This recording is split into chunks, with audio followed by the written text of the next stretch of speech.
Hello अस्सलाम वालेकुम Weaver, I hope आप सब खैरियत से होंगे। This is Rizwan Qureshi from technical education AKQ channel. आज जो हमारा टॉपिक है वो इलेक्ट्रोमैग्नेटिक इंडक्शन के ऊपर है। आज हम फैराडेज़ के लॉज ऑफ इलेक्ट्रोमैग्नेटिक इंडक्शन के ऊपर डिस्कशन करेंगे। फैराडेज़ ने बेसिकली दो लॉज दिए हैं, first law of electromagnetic induction और second law of electromagnetic induction.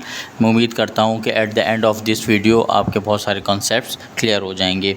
Video को आखिरी तक लाजमी देखिएगा और हमारे चैनल को लाजमी सब्सक्राइब करें ताकि आने वाली वीडियोज़ बर वक्त आप तक पहुँच सकें।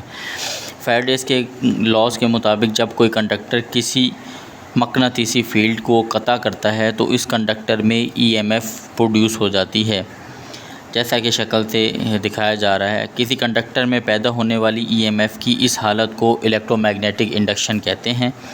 माइकल फैराडे ने 1831 में इलेक्ट्रोमैग्नेटिक इंडक्शन के मुतालिक जो कवानीन वज़ा किए हैं उन कवानीन को Faraday's laws of electromagnetic induction कहते हैं, जिनके अंदर हम first law of electromagnetic induction को डिस्कस करते हैं। According to first law of electromagnetic induction, इस कानून के मुताबिक जब मकनातीसी फ्लक्स को किसी सर्किट के साथ लिंक किया जाता है तो फ्लक्स में तब्दीली पैदा हो जाती है। फ्लक्स की इस तब्दीली की वजह से सर्किट में EMF इलेक्ट्रोमोटिव फोर्स पैदा हो जाती है। दूसरे अल्फाज में, जब कोई कंडक्टर किसी मकनातीसी फील्ड को कता करता है तो इस कंडक्टर में एक EMF पैदा हो जाती है। Second law of electromagnetic induction के बारे में जब हम बात करते हैं तो दूसरे कानून के मुताबिक पैदाशुदा इंड्यूस EMF की मिकदार फ्लक्स के तब्दील होने की रेशो के डायरेक्टली प्रोपोर्शनल होती है, यानी फ्लक्स में जितनी ज़्यादा तब्दीली होगी उतनी ही ज़्यादा EMF पैदा होगी। इन अदर वर्ड्स, कंडक्टर या कॉइल जैसे जितने ज़्यादा मकनातीसी फ्लक्स को कता करेगा उसमें उतने ही ज़्यादा EMF पैदा होगी। d∅dt इसका फार्मूला है, यानी पैदाशुदा EMF फ्लक्स के तब्दील होने की रेशो के लिहाज से तब्दील होती है। पैदाशुदा EMF को इस तरह बयान किया जा सकता है कि अगर इब्तिदाई फ्लक्स फ़ाई1 और आखिरी फ्लक्स फ़ाई2 हो और t वक्त में n नंबर ऑफ़ टर्न्स इस फ्लक्स को कता करता हो तो induce EMF is equal to n phi two minus phi one divided by t volts होता है, या n d∅dt होता है। यहाँ पर फ्लक्स के तब्दील होने की शरह d∅ है और ये फ्लक्स कम से कम वक्त dt में तब्दील होता है।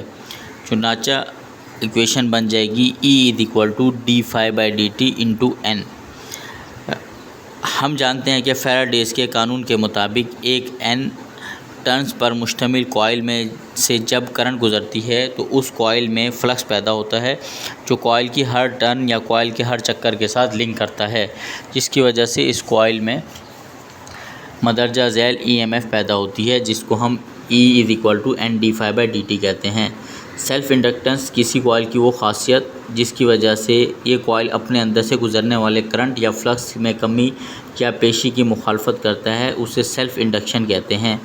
की तारीफ़ के मुताबिक कॉइल में पैदा होने वाली इस EMF या वोल्टेज को मदरजा झैल अंदाज से भी ज़ाहिर कर सकते हैं। E is equal to LdI/dt is equal to n d∅dt।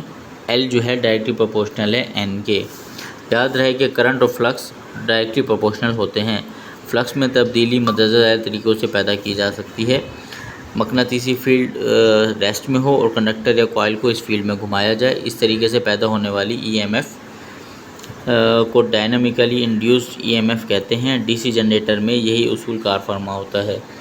Conductor या कॉइल साकिन रहे नंबर 2 पे और मकनातीसी फील्ड को कमो पेश किया जाए। याद रहे कि सर्किट में करंट की मिकदार को तब्दील करके फ्लक्स को तब्दील किया जाता है। इस तरह पैदा होने वाली EMF स्टैटिकली इंड्यूस्ड EMF कहलाती है। ट्रांसफार्मर में इसी उसूल से EMF पैदा होती है।